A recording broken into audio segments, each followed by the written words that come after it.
کتنی دیر میں ڈیوریشن کتنا ٹائم لوگے؟ نبی خدا کی پلک جھپکنے سے پہلے حاضر کر قرآن کہہ رہا اور صرف دعویٰ نہیں کیا حاضر کر دیا. ادھر سلیمان نے پلک جھپکائی اور اب جو آنکھ کھولی تو تخت موجود تھا. اللہ اکبر. یہ ہے کمالات علم. ہوا کیوں؟ کس نے کہا کہ میں لے آؤں گا؟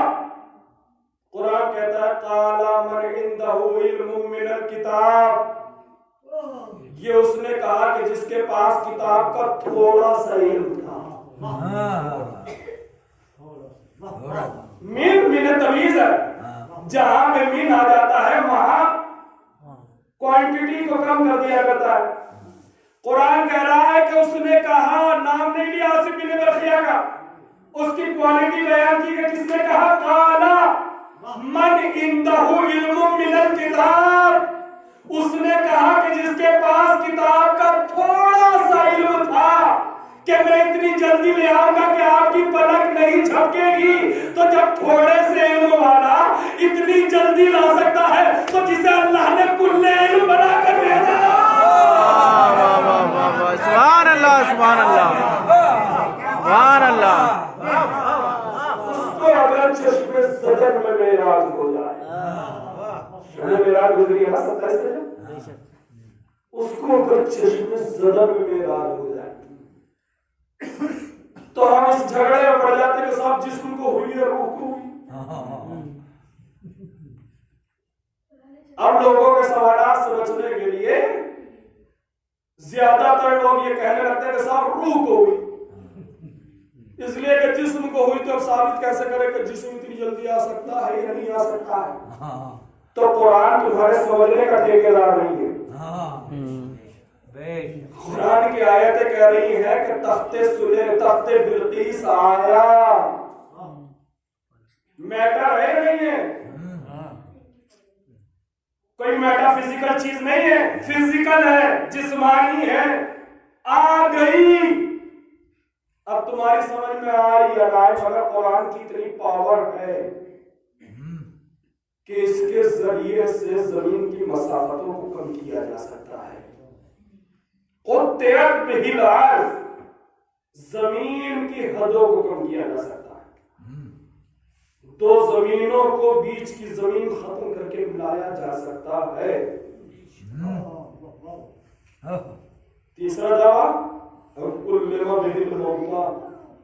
اس کے ذریعے سے مردوں سے کلام کیا جا سکتا ہے. اللہ اکبر. دیکھیں افسوس یہ ہے کہ نبی اس قرآن کو لے کر آئے. آج ہم اس پہ تو لڑ رہے ہیں کہ صاحب 26 آیتیں نکلیں گی یا نہیں نکلیں گی،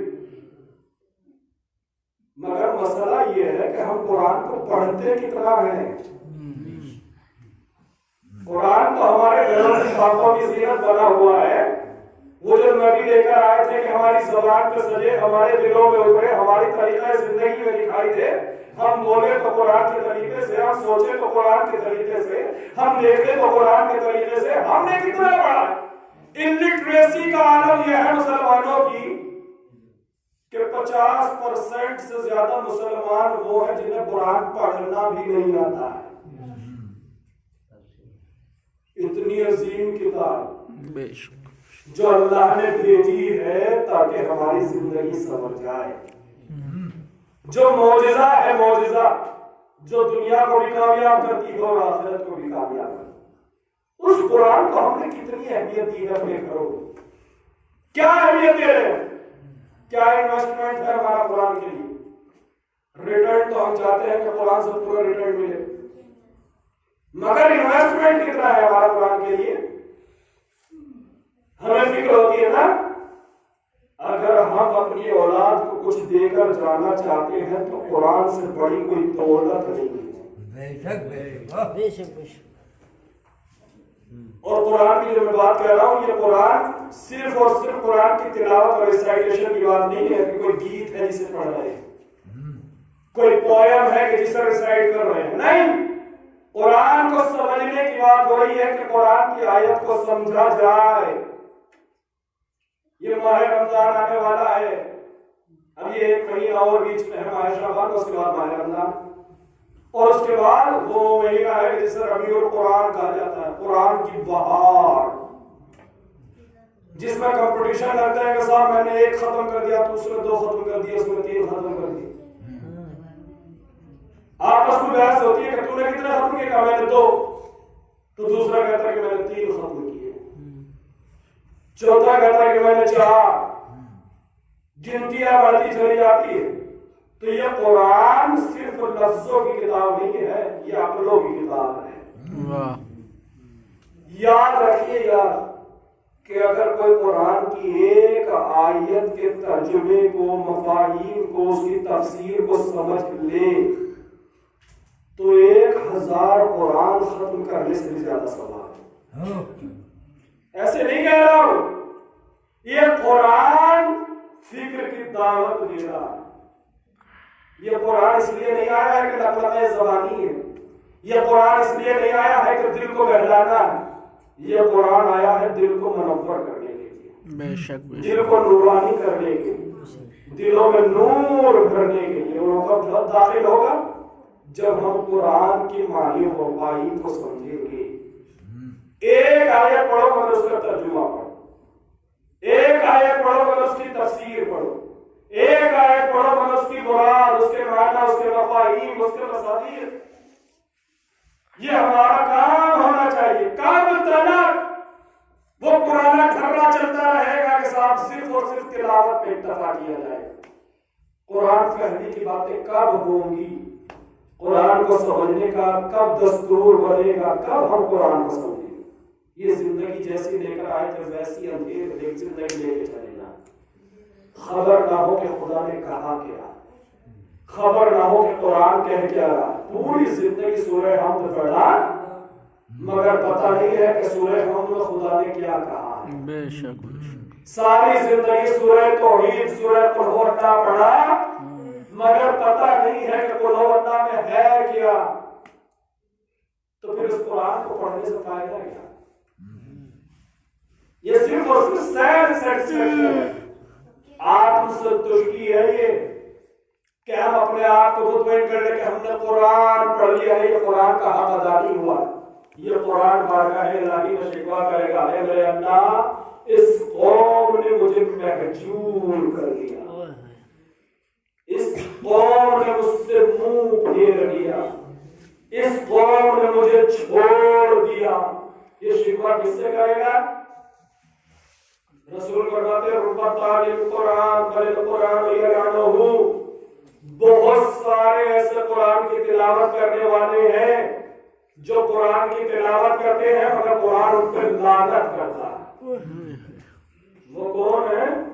وہ ہے جو قرآن پڑھتے تو ہیں مگر قرآن کو سمجھتے نہیں، جو قرآن میں غور و فکر نہیں کرتے، اور قرآن مسلسل غور و فکر کی دعوت دے رہا ہے۔ بعثت رسول کے آنے کا سب سے بڑا ہدف یہ ہے کہ ہم اس قرآن کو سمجھیں، ہم اس قرآن کی معرفت حاصل کریں، ہم اس قرآن کے معنی و مفاہیم کو سمجھیں۔ ایک چھوٹا سا سورہ آپ اس کا ترجمہ پڑھیں، اور جب ترجمہ پڑھیں گے تو دل کو کتنی نورانیت ملتی ہے اس کا اندازہ ہوگا۔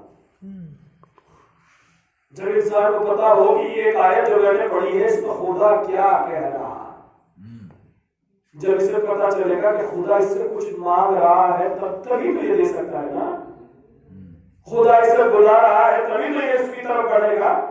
اور اگر اسے پتا ہی نہ ہو کہ کیا ہو رہا ہے تو بھائی کام کرنے سے کام ہوتا ہے، صبح سے شام تک روٹی روٹی روٹی روٹی روٹی روٹی کہنے سے پیٹ نہیں بھرے گا۔ پیٹ بھرنے کے لیے روٹی کو کھانا ضروری ہے۔ ایسے قرآن پڑھنے سے کام چلنے والا نہیں ہے، اگر زندگی کو کامیاب کرنا ہے تو قرآن کو سمجھنا پڑے گا۔ بے شک اس قرآن کو سمجھو، یہ قرآن ہے، اس کے قرآن کو بچانے کے لیے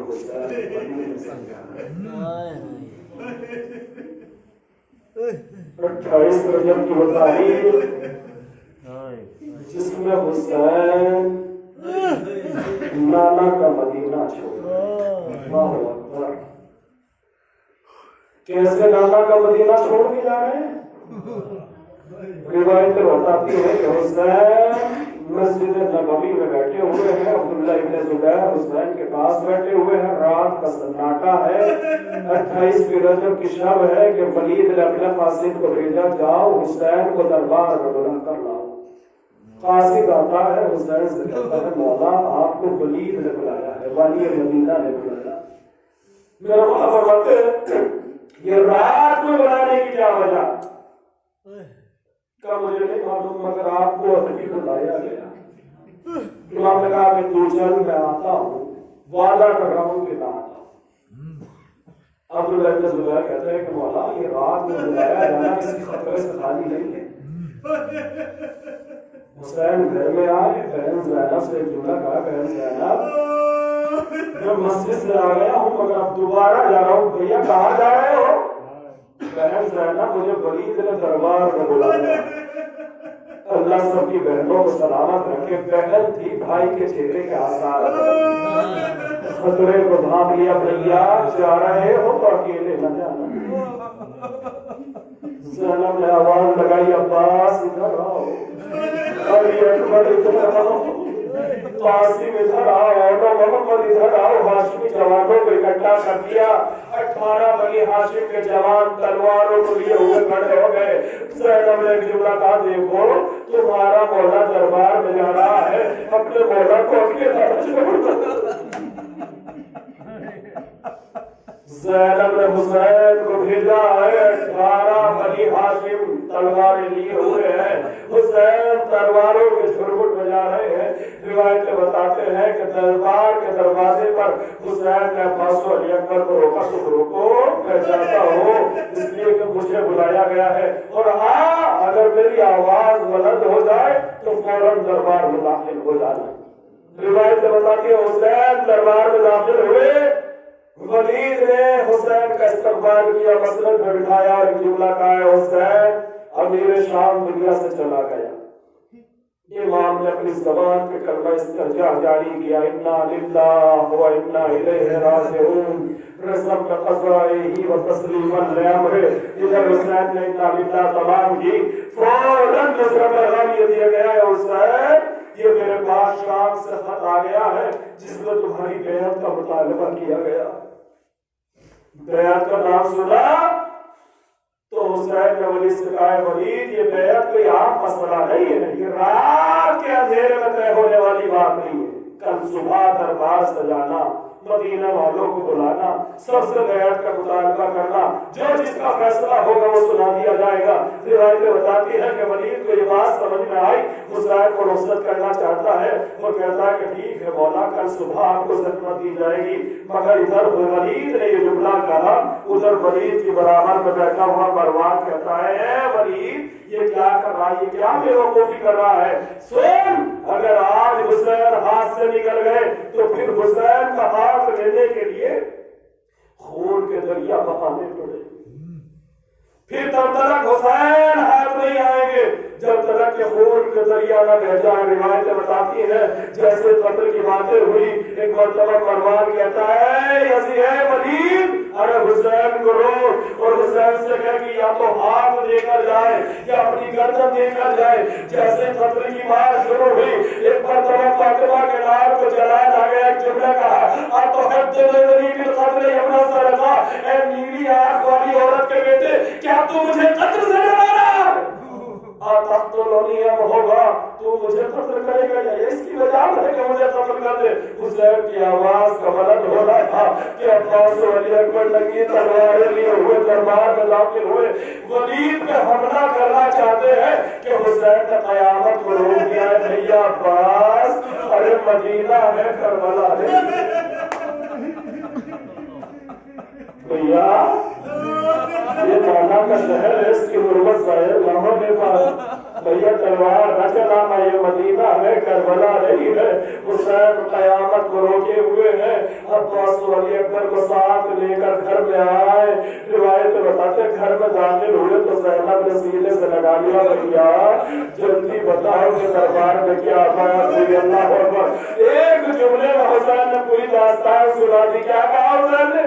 وہی کہا کہ جو بشیر نے شام سے آ کر مدینے والوں سے کہا تھا حسین اپنے سر کو فرما کے کہتے ہیں بہن زینب اب مدینہ رہنے کے قابل نہیں رہا بہن زینب اب مدینے کو چھوڑنا ہوگا اللہ اکبر روایتیں بتاتی ہیں 28 رجب کی رات ساری رات زینب کلثوم روتی رہی آنسو بہاتی رہی گریہ زاری کرتی رہی کتنا روئی ہے لیکن بیٹیاں مدینہ چھوڑ رہا ہے نانا کا مزار چھوڑ رہا ہے اماں کی قبر چھوڑ رہی ہے اللہ اکبر محلے بڑے ہاشم چھوڑ رہا ہے مسجد رسول چھوڑ رہی ہے کتنا رویا ہے نبی کا نواسا کتنا روئی ہے نبی کی نواسی روایتیں بتاتی ہے نبی کا ایک صحابی ہے مدینے میں جو اتنا گرا گوش ہو چکا ہے اسے اتنی بھی آواز لے جاتی ہے روایتیں کہتی ہے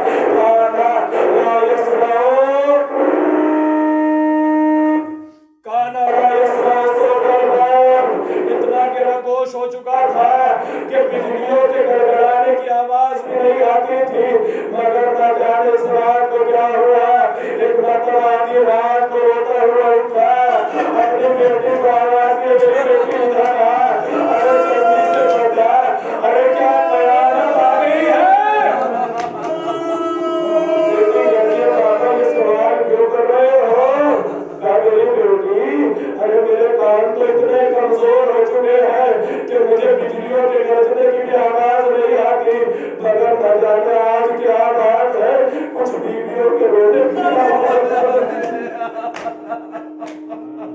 بیٹی کہتی ہے بابا یہ کسی اور کے رونے کی آواز نہیں آ رہی ہے یہ علی کی بیٹیاں رو رہی ہے یہ حسین کی بہنیں رو رہی ہے یہ نبی کی نواسیاں رو رہی ہے کیوں رو رہی ہے بابا ارے مدینے کو چھوڑ کے جا رہے ہیں مدینے کے فراق میں آنسو آ رہے ہیں ساری رات علی کی بیٹیاں روتی رہی آدھی رات میں سناٹے میں حسین اپنی بہن زینب کو زین کو لے کر نکلے بہن زینب چلو ارے نانا کے مزار سے الوداع کہے اماں کی قبر سے رخصت ہوئے اللہ اکبر رات کے سناٹے میں حسین روزے رسول پر آئے نبی کی قبر سے لپٹ کے روئے نانا ارے آپ کی قبر پر جاگے جا رہا ہے نانا ارے آپ کی دنیا کا نانا حسین جا رہا ہے نانا ارے آپ کا نازے کا نانا حسین جا رہا ہے اے نانا مدینے آنا نصیب نہ ہوگا اے نانا ہجرت آپ نے مکے سے مدینے کی طرف کی تھی مگر آپ پلٹ کر مکہ آ گئے اے نانا ایک ہجرت آپ کا نواسا کر رہا ہے مگر پلٹ کے مدینہ آنا نصیب نہ ہوگا اللہ اکبر نانا کے مزار سے ودا ہوئے بھیا حسن کے مزار پر آئے طلب کے رو بھیا دیکھو تمہارا قوت بازو جا رہا ہے دیکھو تمہارا سہارا جا رہا ہے دیکھو تمہارا پیارا جا رہا ہے کیا بھیا حسن کیا مجھے الوداع نہ کہو گے کیا مجھ سے رخصت نہ ہوگے دیکھو تمہارا بھائی جا رہا ہے بھائی سے میرے بھائی کی طرف سے لپٹ کے حسین ہو رہے ہیں بھائی کی طرف سے جدا ہوئے اب اماں کے مزار کی طرف چلے معلوم کہتا ہے کہ جب حسین اپنے نانا کے مزار پہ گئے تھے تو پیروں میں استقامت تھی سینہ بنا ہوا تھا بڑے وقار سے قدم بڑھ رہے تھے جب بھیا کے مزار پہ گئے تو پیروں میں استقامت تھی بڑے وقار سے قدم آگے بڑھ رہے تھے مگر جب ماں کے مزار کی طرف چلے تو پیروں میں راشا پیدا ہو گیا زمین پہ گرے چلنے کی طاقت نہ بچی حسین کو ہڈیوں کے بل چلتے ہوئے اپنی ماں کے مزار پہ پہنچے